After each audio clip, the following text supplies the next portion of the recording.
Welcome back. We continue our election day coverage. Early in-person voting was introduced in our state this year, and as we saw, many Michiganders took advantage of it. Yeah, here's a full breakdown of those early voting numbers. There's about 7.2 million registered voters, and around 44% of them have cast ballots. 1.9 million absentee ballots were returned, and 1.2 million voted in person early.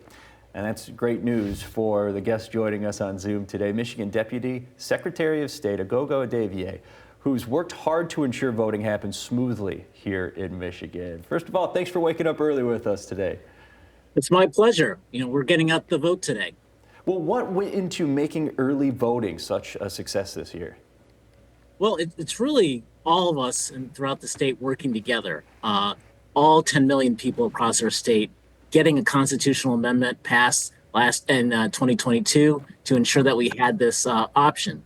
And of course, working with the legislature and with clerks all across our state to make this a massive success.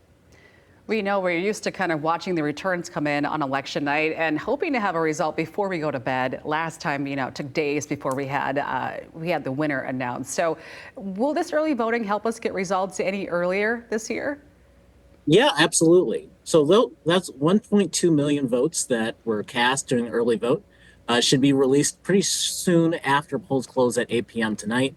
And of course, we also have the pre-processing law to allow clerks all across the state to have up to 8 days to pre-process those absentee ballots and hopefully get them released sooner in the night. So we're really confident that we're going to have a pretty efficient and quick voting counting process that's going to be accurate too.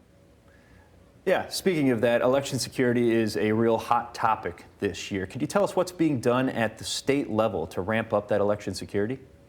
Yeah, we have worked closely with the federal government, with state agencies to ensure that everyone's vote is protected.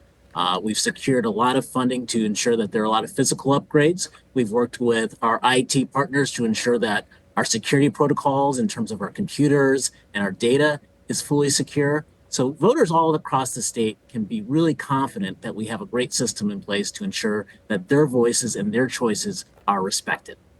Okay, we appreciate your time. The polls are now open. Any last minute reminders for Michiganders voting today? Yeah, you can go to michigan.gov/vote to find out where your polling location is. And of course, you have until 8 p.m. today to cast your ballot. So we hope everyone who's eligible gets out there and votes. All right. We appreciate your time this morning. Thanks so much for joining us. Thank you.